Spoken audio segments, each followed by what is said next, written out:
You know, when you lose a life, you lose a life. What can you do about that? It's terrible tragedy. Maraming nagsasabi, nasa na mga flood control. Nandyan ang mga flood control na overwhelm lang.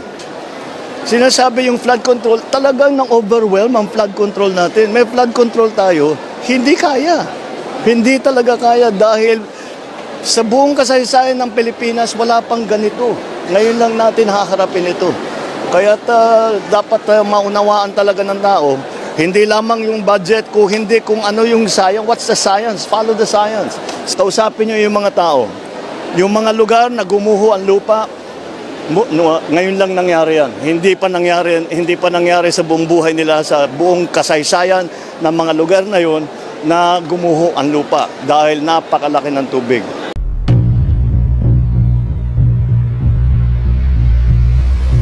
Maraming nagsasabi, nababasa ko sa dyaryo, naririnig ko sa radyo, television, nasa na mga flood control. Nandyan ang mga flood control na overwhelm lang. Tignan ninyo ang statistic. Nung bagyong Undoy, 400 plus centimeters ang bumagsak na tubig. Dito sa Christine, ang bumagsak na tubig is about 700 plus. Halos doble ng Undoy. Kaya yung flood control, ginawa natin para sa mga baha kagaya ng Undoy. Bago ito, tausapin nyo yung mga tao. Yung mga lugar na gumuho ang lupa, ngayon lang nangyari yan. Hindi pa nangyari sa buong buhay nila, sa buong kasaysayan ng mga lugar na yun na gumuho ang lupa dahil napakalaki ng tubig. Tapos yung mga nabaha, ganun din.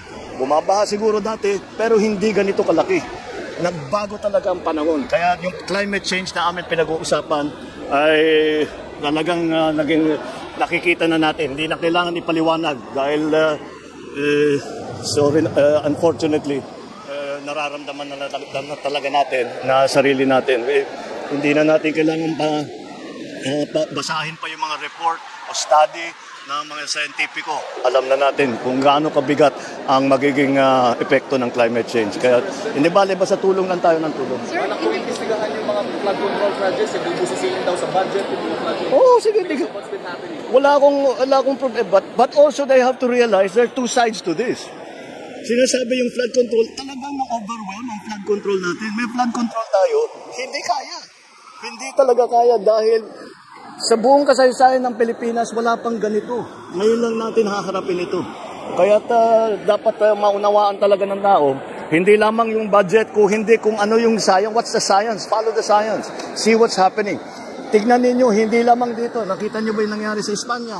Nakita nyo ba yung mga nangyayari sa iba't ibang lugar? Sa States, yung mga nangyayari. Ganyan din. Doon din sa mga lugar na yun, ngayon lang nangyari yan. Kaya gagawin natin, babaguhin natin ang mga design, patitibayan natin yung mga infrastructure, mga flood control, yung mga slope protection, pati yung mga tulay. Lahat yan, kailangan natin baguhin, tignan natin na mas magandang design. Para Sir, is it time na i-order ang DNR to review or mag-implement na ng moratorium sa mga development? Kasi yung isang reason bakit binabaha is yung mga development. Well, that's always been a problem, but it's not been as severe as it is now. And again, it's climate change. It's something that never happened before. And it is something that we have to deal with. There's no other way. It's something that we have to deal with. We have to be smarter. We have to be more technologically aware of what is available so that we can reduce the effects. And that is why pinaglaban natin yung loss and damage board na dalhin dito sa Pilipinas dahil sana sila itutulong sa atin para ayusin lahat yan. Okay? Thank you. I know. How we responded with Typhoon Christine? I'll tell you the truth. It's never enough. It's never enough. I wish we could do more.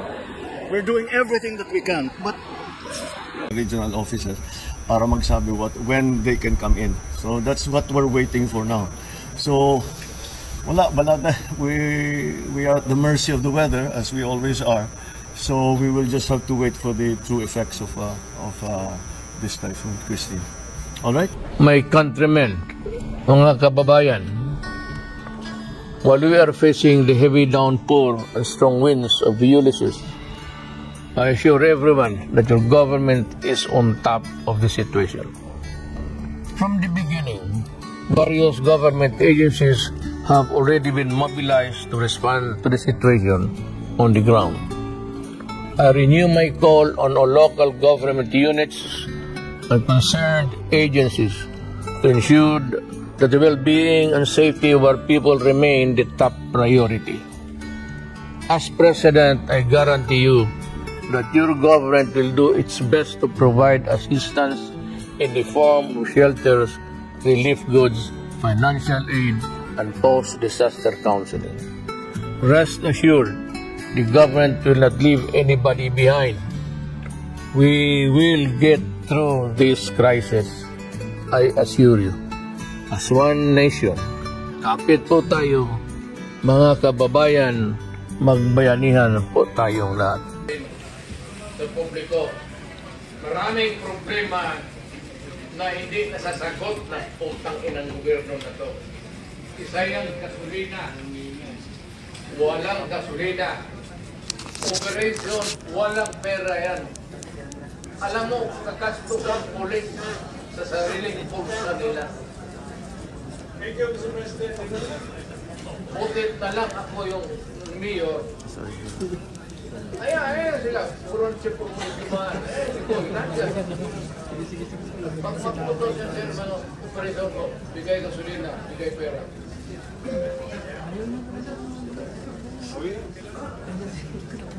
Bulgar na natin lahat.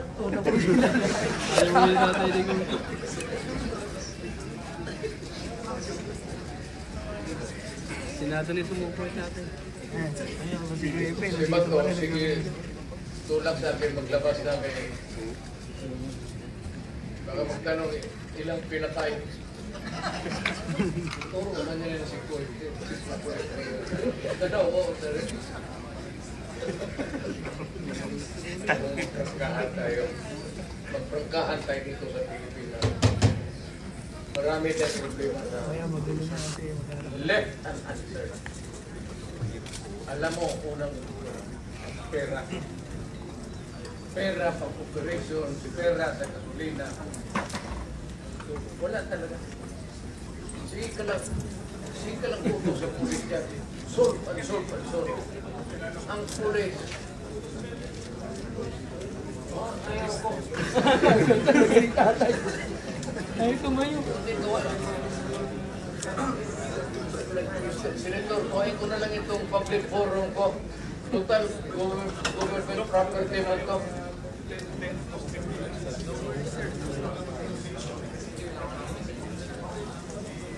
Ayaw ko.